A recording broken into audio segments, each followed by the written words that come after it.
அரூர்ல ஒரு சம்பவம் பேசினீங்க சார். தாழ்த்தப்பட்ட சமூகமும் வன்னியர் சமூகம் இணைந்து செயலாற்றணும். அது இணையணும் முழுமையாக விரும்புறீங்களா சொல்லுங்க. ஏன்னா ஒரு எதிர்ப்பு மனநிலை தொடர்ந்து இருக்கு.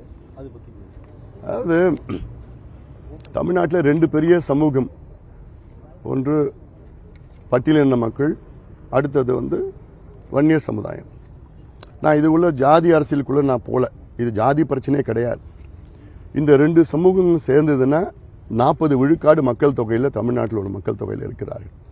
ஆனால் இந்த ரெண்டு சமூகமும் ரொம்ப மோசமான சமூக நிலையில் இருக்கிறது.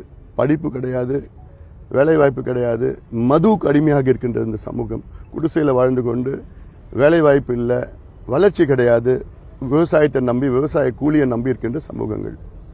இந்த ரெண்டு சமூகத்திற்கும் வளர்ச்சியின் இந்த திட்டங்கள் தனிப்பட்ட முறையில் எந்த ஆட்சியும் கொண்டு வரல. குறிப்பா திமுக இதுல திட்டமிட்டு இந்த ரெண்டு சமுதாயத்தை பிரிக்க வேண்டும், பிரித்தால்தான் இவர்கள் ஆட்சியில் இருக்க முடியும் என்று சூழ்ச்சிகள் தொடர்ந்து செய்து வருகிறார்கள்.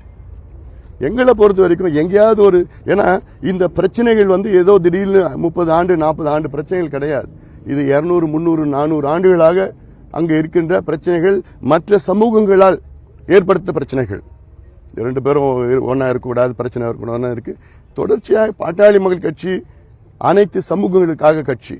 எங்களுடைய முன்னோடிகள் ஐடியலாக்ஸ், எங்களுடைய ஐடியலாக்ஸ் முன்னோடிகள் தந்தை பெரியார் அவர்களும் அண்ணல் அம்பேத்கர் அவர்களும் புரட்சியாளர் கால் மார்க்ஸ் அவர்களும் தான். அவருடைய கொள்கை வழியில தான் நாங்கள் எங்கள் கட்சியை நாங்கள் நடத்திட்டு வரோம். அந்த வகையில் வளர்ச்சியை நோக்கி நம்ம செல்ல வேண்டும். சின்ன சின்ன பிரச்சனைகளை பெருசாக்கிட்டுலாம் அது போகக்கூடாதுன்னு அந்த எண்ணத்தில் நான் இப்போ மட்டும் இல்லை, முதல்ல இருந்து என்னோட எண்ணம் அப்படிதான் இருக்கு, இனியும் அப்படி இருக்கும். அந்த நோக்கத்தில் தான் நான் சொல்லியிருக்கிறேன். நான் ஏன்னா இதுல இந்த ரெண்டு சமூகத்திற்கும் அரசியல் அதிகாரம் வேண்டும்.